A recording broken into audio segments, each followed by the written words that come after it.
Hello viewers, আশা করি আপনারা ভালো আছেন। আজকে আমি এসএসসি 26 ও 27 ব্যাচ বর্তমানে যারা নবম শ্রেণী ও দশম শ্রেণীতে আছেন তাদের নতুন সিলেবাস অনুযায়ী আপনারা কীভাবে পড়বেন, কীভাবে পড়লে আপনাদের একটা ভালো প্রস্তুতি হবে তা নিয়ে আমি আলোচনা করব। আপনি যদি এসএসসি 26 ব্যাচ অর্থাৎ দশম শ্রেণীতে হয়ে থাকেন, আপনার জন্য এই ভিডিওটা অনেক গুরুত্বপূর্ণ। এই গণিতে কীভাবে আপনারা ভালো একটা রেজাল্ট করবেন, কম সময়ের মধ্যে কীভাবে ভালো একটা প্রিপারেশন নেবে, এবং যারা গণিতের পাস নিয়ে চিন্তিত আছেন আমি তাদেরকে আজকে বলবো কয়েকটা চ্যাপ্টার পরে, 1 থেকে 2টা চ্যাপ্টার পরে আপনি কীভাবে পাস করবেন আর কয়েকটা চ্যাপ্টার পড়লে আপনি কীভাবে ভালো রেজাল্ট করবেন তা নিয়ে আপনাদের একটু বিস্তারিত আলোচনা করব।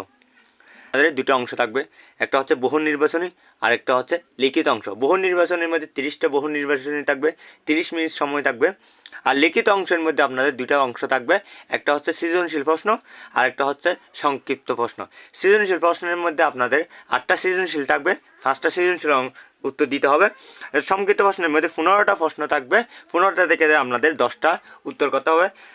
সংক্ষিপ্ত প্রশ্নের মধ্যে আপনাদের 20 মার্ক, সৃজনশীল অংশের মধ্যে আপনাদের 50 মার্ক। যারা দশম শ্রেণীতে আছেন তাদের সিলেবাস হচ্ছে দ্বিতীয় অধ্যায়, তৃতীয় অধ্যায়, সপ্তম অধ্যায়, অষ্টম অধ্যায়, নবম অধ্যায়, একাদশ অধ্যায়, 16 অধ্যায়, সপ্তদশ অধ্যায়। 8টা অধ্যায় আপনাদের সিলেবাস আছে, আপনাদের 8টা অধ্যায় শেষ করতে হবে। আপনাদের সৃজনশীলের ক্ষেত্রে 4টা বিভাগ থাকবে। বীজগণিত, আপনাদের বীজগণিতের ক্ষেত্রে আপনাদের অধ্যায় আছে 2, 3, 11, অর্থাৎ 2 অধ্যায় হচ্ছে সেট ফাংশন, তৃতীয় অধ্যায় হচ্ছে বীজগাণিতিক রাশি, আর একাদশ অধ্যায় হচ্ছে বীজগাণিতিক অনুপাত ও সমানুপাত। জ্যামিতির ক্ষেত্রে আপনাদের অধ্যায় আছে 7, 8, অর্থাৎ ব্যবহারিক জ্যামিতি আর বৃত্ত। পরিমিতির ক্ষেত্রে আপনাদের অধ্যায় আছে 9 আর 16, আর পরিসংখ্যান হচ্ছে 17। আপনাদের এই 4টা বিভাগ থেকে 2টি করে মোট 8টি প্রশ্ন আসবে। 8টি প্রশ্ন থেকে আপনাদের প্রত্যেকটা বিভাগ থেকে অন্তত 1টি করে মোট 5টি প্রশ্নের উত্তর দিতে পারেন। আপনি যদি প্রত্যেকটা বিভাগ থেকে 1টি প্রশ্ন করে উত্তর দেন তাহলে 4টি হবে, আর একটি আপনি যে কোনো অধ্যায় থেকে পড়তে পারবেন। এক্ষেত্রে আপনি যদি পরিসংখ্যান অধ্যায় থেকে, একটা অধ্যায় থেকে যদি আপনি 2টা সৃজনশীল আনসার করতে পারবেন, এই অধ্যায়টা যদি আপনারা ভালোভাবে পড়েন তাহলে আপনাদের এই অধ্যায় থেকে 2টা সৃজনশীল আপনারা আনসার করতে পারেন। 2টা সৃজনশীলের হচ্ছে 20 মার্ক, এবং একটা সংক্ষিপ্ত প্রশ্নের মধ্যে আপনাদের 2 থেকে 3টা প্রশ্ন আসতে পারে। এই 2 থেকে 3টার মধ্যে আপনি যদি 2টা আনসার করতে পারেন ওদিকে আপনাদের 4 মার্ক হবে। 2টা সৃজনশীল এবং 2টা সংক্ষিপ্ত প্রশ্ন যদি আপনারা শুদ্ধভাবে আনসার করতে পারেন, এই একটা অধ্যায় থেকে আপনারা 24 মার্ক পাবেন। সৃজনশীল অংশের 70-এর মধ্যে আপনাদের পাস হচ্ছে 23।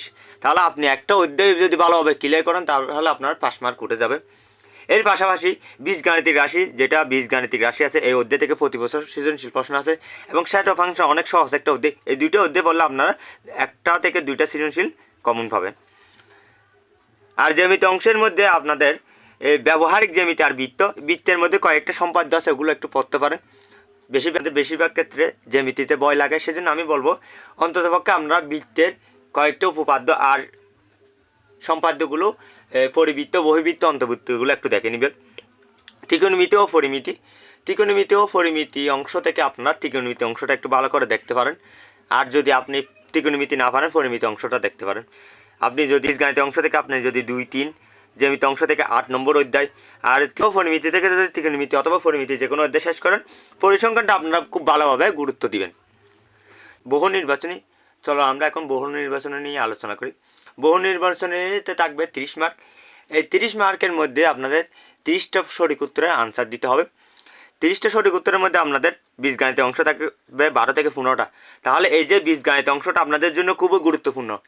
আপনি সৃজনশীল অংশের জন্য পড়েন কিংবা পড়েন না, কিন্তু আপনার সঠিক উত্তরের জন্য অনেক বেশি গুরুত্বপূর্ণ, বিশেষ করে বীজগাণিতিক রাশি। আর 2, 3 যদি আপনি শেষ করেন মোটামুটি অনেকগুলো সঠিক উত্তর আনসার করতে পারবেন। জ্যামিতি থেকে 10 থেকে 13টা, এবং ত্রিকোণমিতি ও পরিমিতি থেকে 5টা। নির্বাচনের ক্ষেত্রে আমাদের বীজগাণিত আর জ্যামিতি অংশ পড়তে হয়। জ্যামিতি অংশ আমাদের জন্য একটু কঠিন হয়, কারণ আমরা ভালোভাবে পড়ি না। বীজগাণিতিক অংশ আমরা 6 থেকে পড়ে আসতেছি, ঠিক সেমভাবে জ্যামিতি অংশ পড়ে আসতেছি, কিন্তু জ্যামিতিতে আমরা ভালোভাবে গুরুত্ব দিই না বা কঠিন লাগে আমাদের জন্য। যে অংশের সঠিক উত্তর খুব ভালোভাবে দেখে নেবেন, তাহলে আপনাদের সঠিক উত্তরের ক্ষেত্রে অন্ততপক্ষে পাস নিয়ে চিন্তা করতে হবে না। এখন লিখিত অংশের জন্য আপনার অবশ্যই ভালোভাবে পরিসংখ্যানটা ক্লিয়ার করবেন। আপনি 24 মার্কের মধ্যে 24 মার্ক কীভাবে পাবেন আমি আপনাদের একটু ধারণা দিয়ে দিই। সৃজনশীলের ক, খ, গ এই 3টা অংশ থাকে। কর জন্য 2 মার্ক, কর জন্য 4 মার্ক, গর জন্য 4 মার্ক। আপনি যদি আগের বোর্ডের প্রশ্নগুলো যদি একটু লক্ষ্য করেন, খ বিভাগ থেকে বেশিরভাগ গড়, মধ্যক এবং প্রচুরক এই তিনটা অংশ থেকে আসে এবং গ অংশে আপনাদের গ্রাফ আসবে। গ্রাফ আছে তিনটা, একটা হচ্ছে বহুভুজ, একটা হচ্ছে অজীব রেখ, আর একটা হচ্ছে আয়তলেখ। আপনাদের শর্ট সিলেবাসে হয়তো বা আয়তলেখটা নাই, আমি আপনাদের বলবো আপনারা আয়তলেখটাও একটু দেখে নেবেন, কারণ আয়তলেখ থেকে দিলে আপনাদের 4 মার্ক মিস হয়ে যাবে। কারণ এই একটা অধ্যায় পরে আপনি 24 মার্ক তুলতে পারবেন, সেই জন্য আপনাদের এই একটা অধ্যায় থেকে পুরোপুরি সব কিছু ভালোভাবে শেষ করবেন। তাহলে আপনি যদি গড়, মধ্যক, প্রচুরক শেষ করেন তাহলে আপনার খ বিভাগের জন্য শেষ হবে। আর গ বিভাগের জন্য আপনাদের গ্রাফটা ভালোভাবে করতে হবে, বহুভুজ, অজীব রেখা এবং আয়তলেখ তিনটা একটু ভালোভাবে দেখবেন। যদি সিলেবাসে আয়তলেখ নেই তারপরেও আমি আপনাদের বলবো আয়তলেখটা একটু দেখে রাখলে অসুবিধা নেই। গড়ের ক্ষেত্রে আপনাদের দুইটা আসে, একটা হচ্ছে গাণিতিক গড় আর একটা হচ্ছে সংক্ষিপ্ত পদ্ধতির গড়। আপনারা যদি বই থেকে লক্ষ্য করেন এবং পূর্ববর্তী বোর্ডগুলো দেখেন, সংক্ষিপ্ত পদ্ধতিতে গড় নির্ণয়টা বেশি আছে, তাহলে এটা একটু বেশি গুরুত্ব দিবেন এবং সারণী থেকে মধ্যক, প্রচুরক বের করা শিখবেন। এর পাশাপাশি আপনাদের কয়েকটা উপাত্ত দিবে সারণী ছাড়া, ওগুলো থেকে গড়, মধ্যক, প্রচুরক বের করা শিখবেন। ওগুলো হচ্ছে এই যে সংক্ষিপ্ত প্রশ্নের জন্য আসবে, গড় বের করো, প্রচুরক বের করো, বা আপনারা একটু ভালোভাবে বেসিকটা ক্লিয়ার করলে আমরা ক বিভাগও পারবেন, সংক্ষিপ্ত প্রশ্ন পারবেন। গড় নির্ণয়, মধ্যক নির্ণয়, প্রচুরক নির্ণয় এবং গ্রাফগুলো কিভাবে আপনারা সহজে করবেন এই নিয়ে আমি আপনাদের ভিডিও দিব। আপনার তাহলে আজকে এই পর্যন্ত। সবাই সুস্থ থাকবেন, ভালো থাকবেন। তা হবে আপনাদের পরবর্তী কোনো ভিডিওতে।